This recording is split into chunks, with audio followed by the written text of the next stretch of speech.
बिस्मिल्लाहिर्रहमानिर्रहीम। अस्सलामु अलैकुम। तो क्या हाल चाल है आप सबके? मैं भी बिल्कुल ठीक हूँ, अल्लाह का शुक्र है अल्हम्दुलिल्लाह। और उम्मीद करती हूँ अल्लाह ताला से कि आप लोग भी बिल्कुल ठीक और खैरियत से होंगे। तो जनाब आप लोग देख सकते हैं कि मैंने बनाया है मक्खन, और वो भी बनाया है दूध की मलाई से। तो मलाई जो है वो मेरे बच्चे खाते नहीं हैं शौक़ से, तो फिर इसलिए मैं जमा कर लेती हूँ सारी। ये काफ़ी सारी तकरीबन 1.5 किलो के करीब मलाई थी जो मेरे पास जमा हो चुकी थी। तो इसको मैंने सबसे पहले तो सुबह निकाल दिया था फ्रीज़र से ताकि ये मेल्ट हो जाए, और फिर जो है इसको मैंने देख लिया कि ये मेल्ट हो चुकी थी। अब हम क्या करेंगे, जो जूसर होता है हमारा उसमें हम मक्खन निकालेंगे, ठीक है। तो ये 2-2 या 3-3 जो है ये जो खाना बनाने वाले, सालन बनाने वाले चमचे होते हैं, ये मैं 2 या 3 जो है जूसर के अंदर डालूँगी, और यख ठंडा पानी जो है वो इसमें हमें डालना होगा, ठीक है। अच्छा, इसके लिए ये है कि आप सर्दियों में जो है गर्म पानी डालें, और गर्मियों में जो है आपको ठंडा पानी डालना होगा मक्खन निकालने के लिए, ठीक है। अभी तो हमारे यहाँ गर्मी चल रही है कराची में, तो हम यहाँ जो है वो ठंडा पानी ऐड कर रहे हैं। अगर ठंडा पानी नहीं हो तो आप क्यूब्स जो होते हैं वो भी डाल सकते हैं, बर्फ़ के जो क्यूब्स होते हैं वो आप ऐड कर दें पानी के साथ।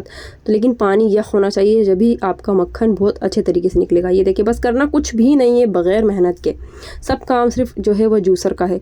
आपने डालनी है इसके अंदर मलाई, और डालना है ऊपर से ठंडा पानी, और जूसर को चलाया जाना है जब तक इस तरह से देखें ये मक्खन ऊपर आ गया है, ठीक है।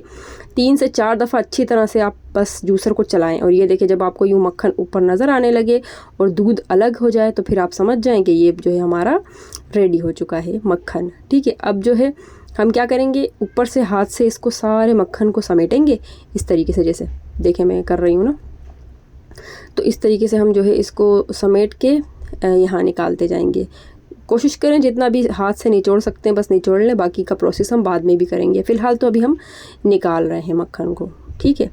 तो बस इस तरीके से हम जो है वो सारा अंदर से जितना भी कुछ मक्खन निकला है वो सारा निकाल के एक अलग पतीली में जमा करते जाएंगे। और ये जो दूध निकल गया है, पीछे रह गया है, इसको हम छान लेंगे। ये भी हमारा दूध है, इसको भी हम ज़ाया नहीं करेंगे। इसका मैं बाद में कस्टर्ड बनाऊँगी, वो मैं आपको दिखाऊँगी, ठीक है। बच्चे खा लेते हैं कस्टर्ड। मैंने कहा चले चीनी डालनी है इसमें, कस्टर्ड डाल देते हैं, और ये बन जाएगा हमारा मज़ेदार सा कस्टर्ड।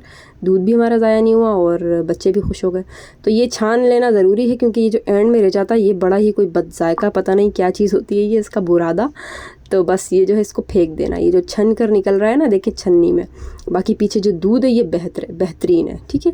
ये जो नो फैट दूध कहलाता है ये वो निकल जाता है इसमें, ठीक है। इसमें कोई फैट नहीं होता।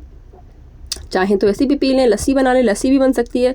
आप जो है इसको गर्म करके इसमें 1 चमचा जो है वो लस्सी डाल दें, और लस्सी कह रही हूँ दही डाल दें, और जमा दें इसको। तो ये जो है हमारी दही बन जाएगी, और फिर हम उससे लस्सी बना के पी सकते हैं, या दही ऐसे भी यूज़ कर सकते हैं, ठीक है। अच्छा, यहाँ पर जो है अब मैं दूसरा फेर मेरा इसका शुरू हो चुका है, ठीक है। अब ये देखिए यहाँ पे भी दूसरी दफ़ा का जो है मैं निकाल रही हूँ। यहाँ पर भी मैंने तकरीबन 2-3 चमचे ऐड किया, और उसमें पानी डाला, मलाई ऐड की, उसके अंदर पानी डाला ठंडा यख, और ये देखिए घुमाया, और ऊपर जो है ऊपर सारी मक्खन की एक तह जम जाती है। बस उसको निकालो, हाथ से पकड़ के निचोड़ लो, और बस ये रेडी हो गया सारा मक्खन। और ये सारा जो है हमारा नो फैट दूध रेडी हो गया। और ये जो है हमने छाना है, तो ये जो निकला है इसको हम फेंक देंगे, ये किसी काम का नहीं है, ठीक है। तो ये जो है तकरीबन 1.5 किलो दूध से अच्छा खासा मक्खन मेरा निकल चुका था। अच्छा, अब क्या करेंगे, अब हमें सारा मक्खन हम निकाल चुके, दूध अलग हो गया। अब हम ठंडा यख पानी लेंगे, और उसमें मैंने थोड़े से क्यूब्स डाल दिए। मैंने कहा बहुत अच्छा ठंडा हो जाए, इससे अब हम मक्खन को 2 मरतबा धोएंगे, ठीक है। इससे ये है कि हमारा मक्खन साफ़ शफाफ हो जाएगा बिल्कुल, और जो है ना बेहतरीन मक्खन हमारा सारा सिमट के एक तरफ हमें मिल जाएगा। सही है। इसको मैं अच्छी तरह से पहले निचोड़ लूँगी, धो लूँगी। अब क्या करूँगी, अब इनको ये मैंने अच्छी तरह से धो लिया इसको। अब मैं इसको दोबारा से मुट्ठी में उठाकर और साइड पे करती जाऊँगी। ये देखें यूँ करके हमें पानी जो है वो सारा निचोड़ देना है, ठीक है। अच्छा खासा यख पानी था ये, ठंडा। जितना ठंडा पानी होगा उतना आपका अच्छा मक्खन निकलेगा, सही है। अब यहाँ मैं निकालती जा रही हूँ, ये इस तरह से मुट्ठी से पकड़कर, और पानी को जो है वो निचोड़ देना है, ठीक है। अब ये जो है हम निकाल रहे हैं सारा, ये सारा हम एक दफ़ा धो चुके, समझो मक्खन को एक दफ़ा हमारा हो गया। अब हम क्या करेंगे, इसी प्रोसेस को दोबारा करेंगे। अब जो पानी मेरे पास बचा हुआ था ये मैंने सारा उस पतीली में ऐड कर दिया जिसमें मैंने मक्खन निकाला हुआ था। एक दफ़ा हम उसको फिर से उसी तरह से धोएंगे, ये देखें, ठीक है। सारा सिमट कर एक तरफ हो जाएगा मक्खन, कोई जो है वो दिक्कत नहीं, परेशानी नहीं आएगी आपको, अच्छी तरह से मक्खन अलग हो जाएगा। और ये देखें ये मैंने निकाल दिया, सारा अलग हो गया। अब ये हमारा मक्खन हो गया रेडी, ठीक है। अच्छा, आप इसको जो है वो ऐसे भी यूज़ करते हैं क्योंकि इसमें अभी कोई नमकीन वगैरह कोई टेस्ट नहीं है, ठीक है। मक्खन का ओरिजिनल टेस्ट है। लेकिन मेरे बच्चे जो है वो थोड़ा सा ब्लू बैंड टाइप पसंद करते हैं, थोड़ा सा नमकीन सा। तो मैं इसमें क्या करूँगी, इसमें मैंने तकरीबन ½ टेबल स्पून नमक ऐड किया। ये बहुत सारी मलाई निकली, तकरीबन आधा किलो से भी ज़्यादा।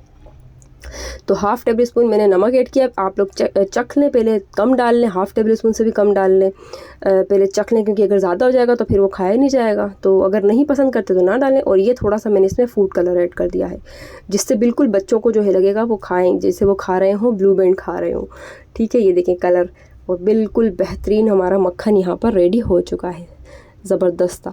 अब हम क्या करेंगे, अब हम इसको जमाएंगे फ्रिज में रख कर। जैसे हमारे पास हम बाहर से लाते हैं ना, तो वो जमा हुआ होता है अच्छा खासा।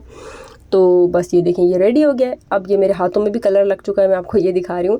अब मैं क्या करूँगी, अब मैं इनको कंटेनर में जो है वो शिफ्ट करूँगी और इनको फ्रीज़ कर दूँगी। ये मैंने निकाला इसमें कंटेनर में एक अच्छा खासा, ये जो बड़ा होता है इसमें बिरयानी आती है तकरीबन आधा किलो। तो एक ये मैंने तकरीबन भर गया था, थोड़ी सी जगह रह गई थी। और एक जो है मैंने छोटा वाला होता है ना, मेरे पास 2 कंटेनर रखे हुए थे, एक बड़ा एक छोटा, तो दोनों मैंने इसमें भर लिए मक्खन। और बस ये जो है मैं अब क्या करूँगी, इनको फ्रीज़र में रख दूँगी ताकि ये अच्छी तरह से सेट हो जाए, जम जाए। और ये बहुत ही ज़बरदस्त कस्टर्ड कह रही हूँ, बहुत ही ज़बरदस्त सा जो है वो मक्खन हमारा रेडी हो चुका था। अब मैं क्या कर रही हूँ, अब मैं इसको उठाकर रख रही हूँ फ्रीज़र में। यहाँ पर अफ़ान बहुत खुश हो गए थे जब वो मदरसे से आए थे कुरान शरीफ पढ़कर। तो उनको मैंने बताया, मैंने कहा देखो आप मक्खन का कह रहे थे ना, ये मैंने बना दिया है। तो बड़ा खुश हो रहे थे। और ये देखें, ये जो दूध बचा था इसमें मैंने चीनी डाली और थोड़ा सा कस्टर्ड डाल दिया, 2-3 चमचे, और ये हमारा कस्टर्ड रेडी हो चुका। बस ये बच्चों ने ऐसे ही खा लिया था, इनको इतना अच्छा लगा था। बस जनाब, हमारी वीडियो होती है यहाँ पर ख़त्म। अच्छी लगी लाइक शेयर कमेंट सब्सक्राइब लाजमी कीजिएगा। मिलते हैं बहुत जल्द, अल्लाह निगहबान।